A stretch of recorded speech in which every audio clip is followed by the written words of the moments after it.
Hey everybody, welcome to my channel. Today we're going to be talking about some new releases that I've read this year. There are a lot of books that are coming out in 2026 that I really want to read, and so I've been trying to prioritize a few 2026 releases every month just to make sure that I'm getting to those books that are being released this year that I'm really excited to read.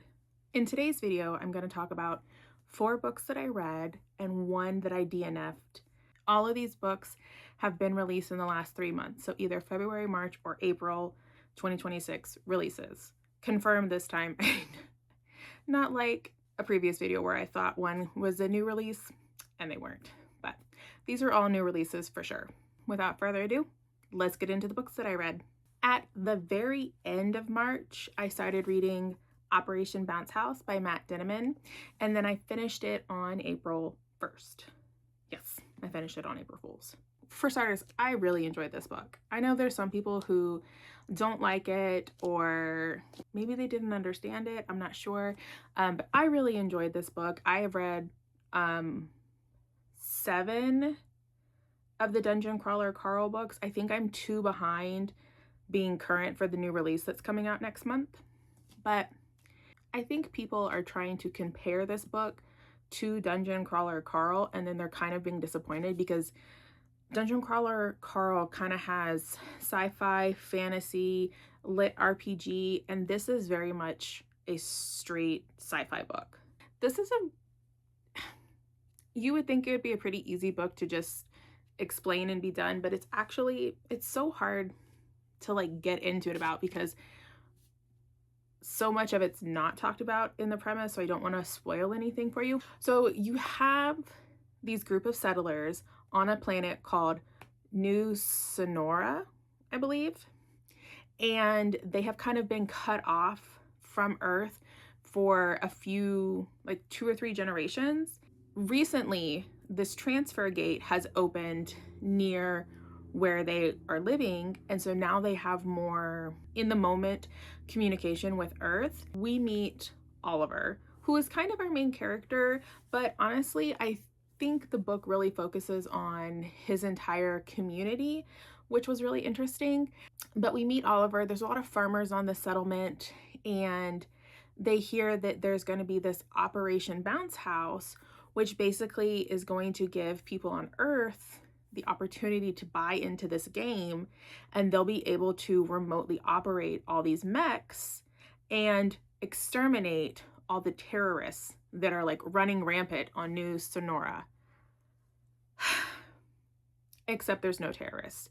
There are no terrorists on New Sonora, and the only people there are the settlers, and there's this Apex Corporation who is trying to basically wipe out everybody on this planet so that they can use the planet for their own means. It's very shady. It's very timely for things going on in our country right now, where you have big corporations who are buying up large portions of land to use how they see fit, and there's a lot of small farms that are kind of being pushed out by, you know, these big corporations. Their lands are being bought up and not used for farming. And so I have such a hard time seeing people not liking this book because I feel like there were so many things that Matt Dinniman talked about in one book. And it was all so relevant and so timely. One of my probably favorite characters in the book was this AI robot, Roger, who is like the farm manager. He's like the queen bee because they have all these little bee mech kind of things. So in my mind, they're like these little robots that can like go around and do things to help keep the farm up. And Roger is like the queen bee. He kind of tells them all what to do. He came across as having such a dry sense of humor, and he was very literal and very serious. He's still following orders that Oliver's grandfather gave him before his grandfather died, and he's still treating Oliver and his sister like they're kids, even though they are like in their early 20s now. So I really enjoyed his character, but we're focusing on his small community, his neighbors, his friends, his girlfriend, his sister, and these AI mechs trying to stand up against all of these Earth invaders who think that they are just helping the settlers get rid of the terrorists. This book reminded me of, it was like a cousin to Ready Player One and Armada, both written by Ernest Cline. They kind of had the vibe of both of those. There is talk of like older media because they were cut off from Earth for so long that the only media that they had are what their grandparents and their great-grandparents brought with them on the colony ship. So that was kind of cool. It was like Matt Dinniman kind of tackled everything from like the rise of OnlyFans and how that has changed and shaped how we perceive people, women, to the rise of AI, you know, and how much that is changing the landscape of our world. It talks about corporate greed, it talks about colonization, and if people are like, oh, it's too political, his books have always been political. I even think it talks about, you know, how we treat people online. The people who were in the mech suits didn't really see the settlers as human beings. It didn't bother them to use their mechs to kill people or destroy farms or destroy homes because there was this huge disconnect because they have the internet. And I think we have seen over the last several years, you know, people being really ugly to other people on the internet because they don't come across as real people. They're just people on their screen. And I think he tackled it in a really interesting way.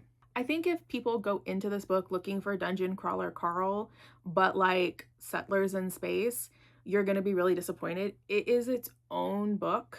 And I think that he did a lot in, I mean, it's not small, but it's not like a huge book, and it is a standalone to my understanding. I don't think there's going to be a sequel, and it's only 437 pages, and he put a lot of information all the way down to like the last scene of the book was like so good. He tackles so much talk about AI and morality of AI and can AI reach sentience and what happens and what would that look like if that did happen. Which was, I don't know, I found that really fascinating, but I find books about AI pretty fascinating. I think he did a really good job of bringing these topics to a demographic of readers who really like dude bro books. So they may not read other books that bring up these topics otherwise. And so I think he did it in a way that he could reach the most people and make the biggest impact, which I thought was fantastic. And maybe that's just me. I gave this book a 4.5 star and I highly recommend it. I absolutely enjoy this. Like I said, look at the front of the book. You're gonna get a sci-fi. It's hard sci-fi. You have robots, there's outer space. Like, it's not Dungeon Crawler Carl. And I think just because Matt Dinniman wrote that doesn't mean he can't write anything else. So disconnect the two before you read is my only advice. The next one I read was Voidverse by Damian Ober. This book. I think the idea, the concept that he had was amazing for this book, and I don't think it was executed very well, for me at least. It felt at times kind of like it was being written with the intention of turning it into a movie, and I think in the movie, when you're in a movie environment, you can use sets to explain away a lot of plot holes. And I think when you're just reading it, you don't have that same ability all the time. And so there was a lot of plot holes that really bothered me about this book. I think the first issue is it is a standalone. And I think for creating such a vast world, I don't think it worked as a standalone. And I don't think this wasn't a very long book either. And so I don't think there was enough substance in it to go with the idea. I think the idea was great, but like, okay, let me explain. My biggest problem is this is a world where there is like this infinite blackness void, and there are rocks that are randomly in the void, and people live on these rocks. Like, it's like their own little city, planet, civilization on a rock. And when your boys reach a certain age, they can dive and then they can go up or they can go down. And so you have this infinite void with these rocks and these people live on them. Where do they get sunlight from? How are they growing all these plants? Where do they get water from? Where do they get, is the void all atmosphere? Is it, because in my mind, the void is blackness, but then how do you have crops growing? How are people not falling off? And so like I said, that's why I think it was written more like a movie, because I think, you know, they could build a set and then you could see, okay, that's how it works. But there was no explanation of how they had water. Where did the animals come from? How do they have plants? Like, where did you get all the building supplies to make everything? Everything was just there. And I guess for me, I just had a lot of questions that weren't answered because I guess the author didn't think it was important. There's not a specific main character, I don't personally think. I think we follow like 2, 3, 4 people throughout the book at different times, which was a really strange choice because, you know, when I talked about this in my new releases coming out in April, you know, it talked about there being this sinker who escapes this bad thing that happened on her rock by going into the void, and she's alone, but then she finds someone else eventually to help her, and then they tackle this like big problem. But then you get in there and the void is like the highways. It's like free travel fare, and she's not alone, and she's constantly meeting other people, and she meets multiple people that help her along the way. And so it just, I do not like the people who write the blurb sometimes because they do not match what's going on in the book. It was also really slow and boring at times. You would think a book like this where like people sink or go higher and they're trying to find the bottom, they're trying to run from this like bad thing that's starting to destroy planet, rocks, and you would think it would be interesting. And there were so many slow moments where they were just like bartering in a city for something, or traversing a different city, or hanging out in the void, and it was boring. There was a character at the beginning of the book whose son was really sick, and so she needed to like go find medicine to help him, and so she actually sinks with the sinker. And so I thought she was gonna like be the person that she went with the whole time, but she wasn't. But like on her rock, women don't sink, like that's like very taboo. And so she came back and she healed her son, but in the process she kind of actually found out the truth about sinking or rising, and so she felt very like detached from her life, and she ended up deciding she was gonna leave and go on a sinking adventure herself, and she was just gonna leave her kid, and she was kind of like, that's fine, he can stay with his dad, I don't care.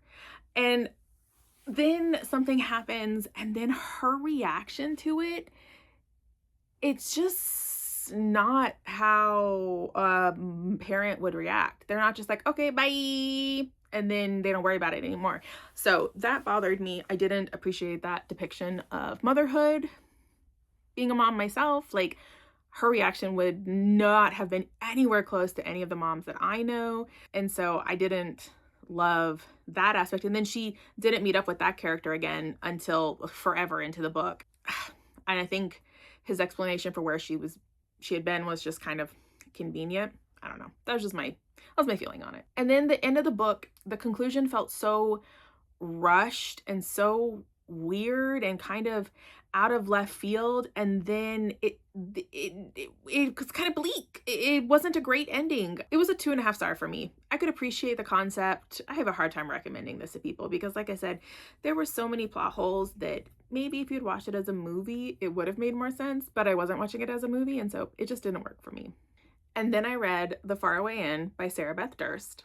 I've read 2 other books by her. I've read The Spell Shop and The Enchanted Greenhouse, and I absolutely adored both of them. And so when I saw that she was coming out with a new one, that it wasn't going to be in the same series as The Spell Shop, I automatically pre-ordered it. I said, yes, please, and thank you. Look at this cover. Beautiful. Look at these sprayed edges. Like, beautiful. Loved it. This book is so painfully YA, it's not even funny. So I realized that well after I had pre-ordered it, and I wasn't going to cancel my order. And I was like, you know, okay, I will read it and then we'll just see. I was like, I'd already kind of committed to it in my mind. And so I was like, let's just go ahead and read it. And I was pleasantly surprised. I feel like it would have been very easy for her to age up the character because our main character is 16.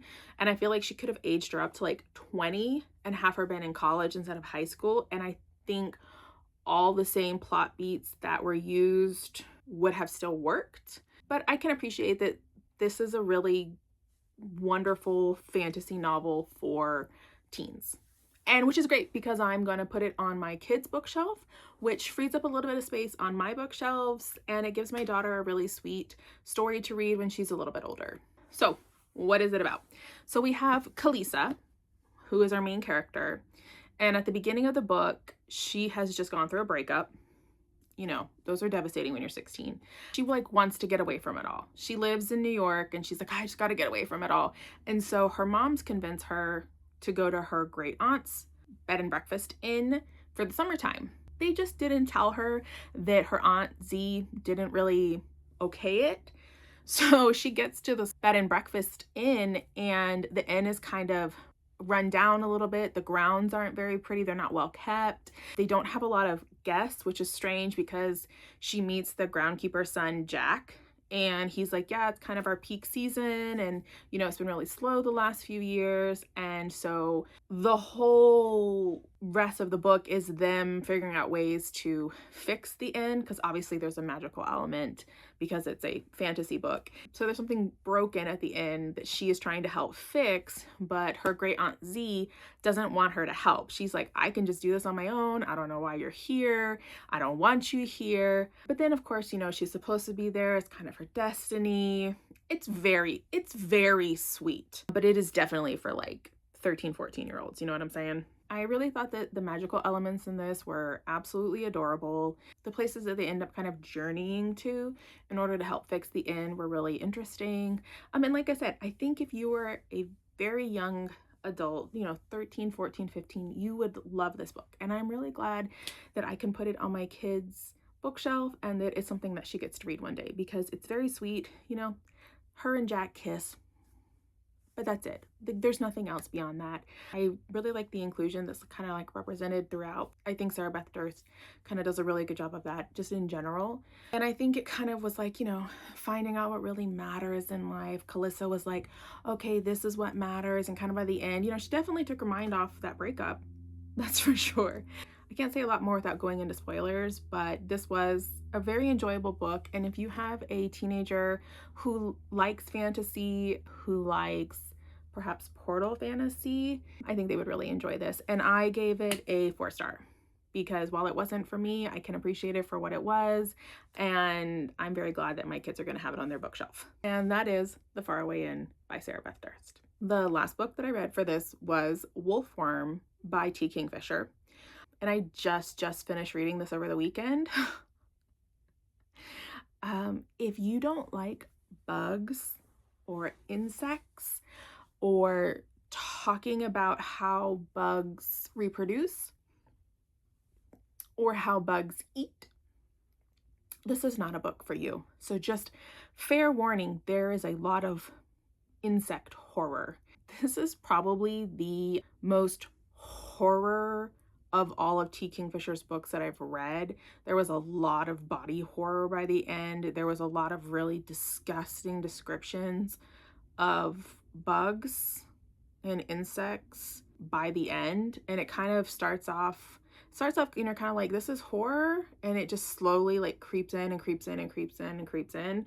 So yeah, I do think out of all of hers that I've read, I probably think this one is the most extreme of the horrors that I've read of hers. So this book is about Sonia, who is a naturalist and an illustrator. Her dad was a naturalist and she was an illustrator for him, and then he passed away and he didn't set up anything to take care of her once he had passed, and she is 30 now. She's kind of a spinster, and so she had been working at this boarding school for girls as an art teacher when she hears about this position for an illustrator for this entomologist. And so she, you know, sends in some of her work and he hires her, which is great, until she learns more about this man, Dr. Hadler. So she shows up at the train station. This is 1899, so there's no phones. You know, he sent her a ticket, so she assumed that because he sent the ticket, someone would be there to pick her up. And she gets to the train station, no one's there. No one's there to pick her up. She asked the train attendant, like, hey, do you know where Mr. Hadler's house is? And he's like, yeah, it's like 10 miles away. Not 10 minutes away, 10 miles away, a 10-mile walk. So she was kind of preparing herself for that. And the train attendant was like, absolutely no. No, no, no, hold on. Let me go see if I can find someone to give you a ride. He goes and talks to the other people that are kind of at the train station, and she ends up getting a ride home with one of Hadler's neighbors, who shows up throughout the rest of the book. But that kind of gives you an idea of what kind of man Hadler is. He is very flighty. He is very self-centered, very self-obsessed. But his housekeeper, Rosie, and her husband are such a delight in the book. And so we do see that there's like a little tiny bit of humanity in him, because they're an interracial couple. Like, they're married, but it's illegal in 1899 for interracial couples to be married. Dr. Hadler doesn't have a problem with that. He doesn't care.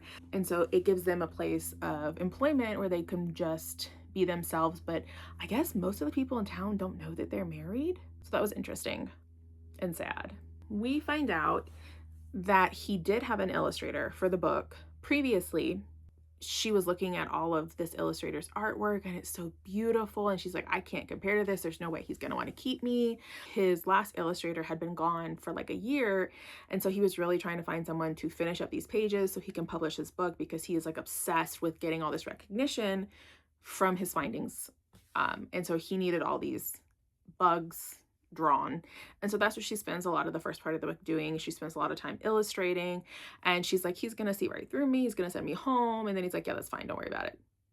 And she's like, that's weird, because this illustrator was so good, and I don't compare to her. He's gonna see right through me. And he's just kind of like, nope, that's fine, good enough. Which was weird for her. We also don't know why there are animals in the forest that are acting weird, why that neighbor that gave her a ride acts so weird. She gets some folklore when she gets there from the maid and from the housekeeper. And so the whole time you're like, is this their paranoia sneaking in on her? Is there something real going on? I thought she did a really good job with that, but the body horror was gross. It was also really interesting because there's like an author's note at the end, and she talks about like where she got her inspiration for this book, which was also so disgusting. And you're just like, how do you write things like this? And she's like, babes, I got you. This one time, this weird thing happened, and I was like, I can turn that into a whole book. And then she does. That's why she's amazing. This is another hard one that it's really hard to talk more about without giving away things, because if I talk about like what the folklore was or what the rumors were, then it kind of gives away a lot. But it definitely went in a direction at the end that I wasn't expecting. And I didn't love the explanation. It felt a little rushed. It didn't feel like it made a ton of sense. And maybe that was just me, and it just lost a little bit for me. I still gave this a 4.25, so like I still really enjoyed it. It's just that the ending was kind of like, huh. And not even the ending, the like conclusion to the whole mystery was kind of like, huh. I liked the ending itself, and it was very much girl power, and I really liked that. It didn't stick the landing quite as much. There was just like a little stumble step, which that's okay. Nobody's perfect. I've read a lot of other T. Kingfisher books that I love, and this one, it was still a 4.25. It was still really good. There's just like that one thing with that mystery plot that I was kind of like, that was weirdly explained. And I think maybe if it had been just a little bit longer, she could have probably another, 20 pages. She probably could have fleshed it out more. So just a tiny little critique. If you don't mind, lots of bug talk. We are talking the different phases of bugs. We're talking how they reproduce, how they eat. You may see how they eat and see the side effects of them eating. So if that does not bother you, I highly recommend this. But if bugs and insect horror bothers you, you do not want to read this, because it is so heavy on the insect horror. Like, so heavy on the insect horror. The last one that I wanted to talk on briefly was the one that I DNF'd. I DNF'd Hell's Heart by Alexis Hall. This one was really upsetting because her last book that I read, I gave it 5 stars, and so I was really hoping to go in and really enjoy it, and I didn't. I DNF'd it at 21%, so I was almost 100 pages into the book. So it was a very long book. I think it was like almost 500 pages, and I knew that it was based on Moby Dick, and maybe because I hadn't read Moby Dick, I couldn't appreciate things more, but it was so incredibly slow for starters. Like at 21%, she had just barely met Captain A, and they were like just barely setting off on the mission to go find the Leviathan, but that's it. Like the whole first 100 pages was like just her getting there. I don't know, maybe that's how Moby Dick is, and maybe she like really followed the plot beats on it. But I think that's part of the reason I've never read Moby Dick, is because I've always imagined it would be very slow. It was also weirdly horny. In those 100 pages, she had multiple sexual encounters and was talking about her sexual encounters, and it just felt so out of place, especially considering, like I said, I read A Lady for a Duke by Alexis Hall, and that one had spice, but it was so perfectly placed. Like there was like intimate scenes when it made sense to have intimate scenes, and this just felt like this lady was like horny 24/7, but then she like didn't feel anything, like she was very numb to think. I don't know, it was not for me. It wasn't for me. Maybe you would really like it, but it just was not for me, and I just decided to cut my losses since it was so long. I just didn't want to waste my time. I mean, maybe there is like sexual tension in Moby Dick that I'm unaware of, or like potential could read into it now that we didn't back then.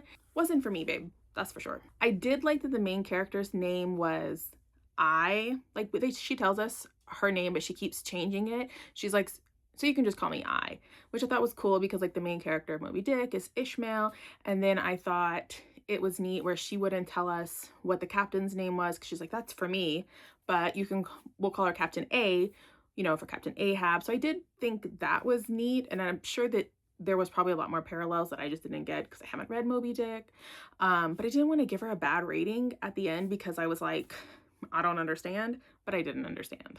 This was supposed to be like Leviathan hunting in space, and I think there's supposed to be like a sapphic romance, and that sounds amazing, and it was so dry and boring. It just was a shame. And those are the new releases that I read this month or tried to read in Hell's Heart's instance. Overall, I was happy with my reading. I came away with a 4.5 star, a 4.25, and a 4. And we'll ignore the 2.5 star and the DNF, because overall, like, 4s are great. You know, had a great time with them. I was able to find a book that I think my kids are gonna really like as they get older, which was wonderful. And the 2.5 star and the DNF are books that I didn't read. I borrowed from my library, so no money was wasted and no space was being taken up or sacrificed on my bookshelf, which was nice. Hopefully one of these books sounded interesting to you. Even if it's Hell's Heart, you may have been like, Moby Dick in space with sapphic romance? Yes, please. Maybe you've read Moby Dick. Maybe you can appreciate it more than me, and I love that for you. Absolutely. Books are for everyone, and not every book is for everyone, but there is a book for everyone. So maybe one of these tickled your fancy, and if they did, I hope that you borrow it from your library, borrow it from a friend, people that know me in real life.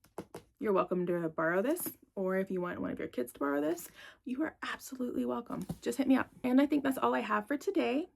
Thank you for spending time with me. I hope that you enjoyed, and I will see you next time. Bye. Okay. Bookshelves, okay. I think people, oh, what did they call it? Oh, what did they call her? What was the blurb about? Hello?